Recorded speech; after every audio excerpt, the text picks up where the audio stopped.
Satisfaction. I'm Viv, deep life satisfaction and happiness strategist. And I know it's a weekend, so I'm going to make today's live very brief.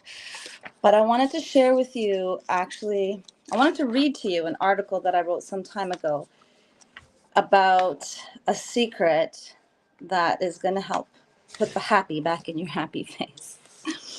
So I wrote this actually a little while ago, and I'm going to share it with you. So today, as I opened up my phone, I saw one of those auto-generated videos filled with happy faces from past years' memories pop up on my home screen. So you know those videos of an iPhone, maybe you have a different phone, but they often auto-generate those little videos. So I clicked play and watched that sea of happy faces go along with that happy, soothing music that they do. And it made me feel happy and grateful for all I have and for all those memories I experienced. But it also made me feel a bit guilty and sad for squandering all those opportunities for happiness and joy. You see, in a lot of those happy photos, I didn't feel as happy as I looked. I didn't feel as happy as I feel I should have felt. In fact, while I looked joyfully smiling, in some of those instances, I was downright pissed, super mad, resentful, or depressed. I know I was so lucky on most of those days that nothing major went wrong. My family and I were all alive and relatively healthy after all. So what went wrong? Why wasn't I as happy as I would have liked to be? Why was I so darn unhappy? In short, it was usually because I had gotten angry about something I had felt every right to be angry or frustrated about, and it wasn't resolved to my satisfaction. And I had trouble letting go. So I don't know if that's ever happened to you, but if it has, type it in the chat. I've been there. Or when I was finally able to let it go, something else would pop up and to emotionally veer me off course yet again. Maybe it was my toddler pooping at yet another inopportune time. Type pooping at inopportune time in the chat if that's happened to you. Or throwing an embarrassing fit precisely at the most inconvenient moment. In fact, I think I hear him screaming in the distance with Daddy. So, inconvenient moment. Or perhaps it was my husband forgetting to do that thing that I had asked him to do for the 1,000th time. I don't know if that's happened to you, but if it has, again, type partner not doing thing for 1,000th time triggered me. uh, or or maybe it was everybody taking too long to get ready, myself included, although I admit I might not have initially admitted that.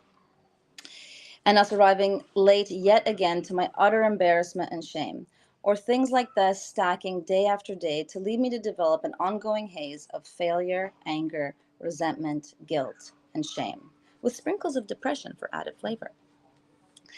Bringing the genuine, deeply joyful, grateful type of happiness back into those photos wasn't easy, nor an overnight process. I read a lot of self-help books, psychology texts, and papers, not to mention my clinical practice and my experience. And I took a few courses, I consulted more professionals, and I incorporated many healthy habits and small changes over time. A lot of it helped, but I discovered it came down to one thing, one small but huge difference. Somebody might need some help. I think Daddy's got it taken care of. Like I said, inconvenient times, right? A lot of it helped. So a lot of it helped, but it all came down to one small but huge difference, which I really want to talk about today. So what could make or break the difference in any day or in any moment was how I responded in those moments I was challenged most.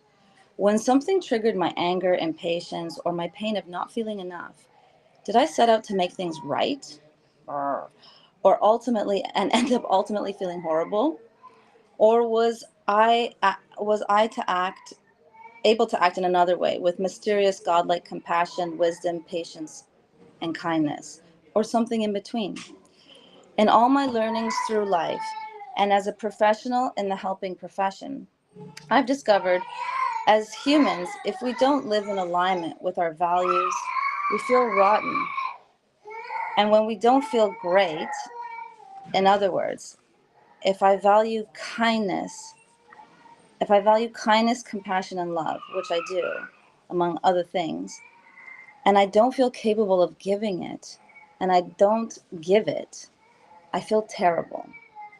And when I am able to, and I give it authentically, I feel amazing. So this leads to the one simple secret to happiness, and that is, in the most challenging times, if you can find a way to act in alignment with your values, pull out that kindness, dig for that compassion, inspire that love within myself to act in a way that I feel I can't feel ashamed of later. If I do this and always do this, a lot of that genuine joy, gratitude, and happiness inject themselves into my life and put the real happy into those happy photos. So I know this is much easier to do, to say than to do. Like I said, I didn't get here overnight, but we all have the whole rest of our lives to do this ahead of us. So why not learn how to master this skill now and bring a lot more joy and happiness into our lives? I think I'm going to have to go comfort him soon to help him get some joy into his life. And to help with these tools, I talked about emotional mastery on the first day. So if you didn't catch that, go back and catch that, because I talked about some tools there that can really help with that emotional mastery.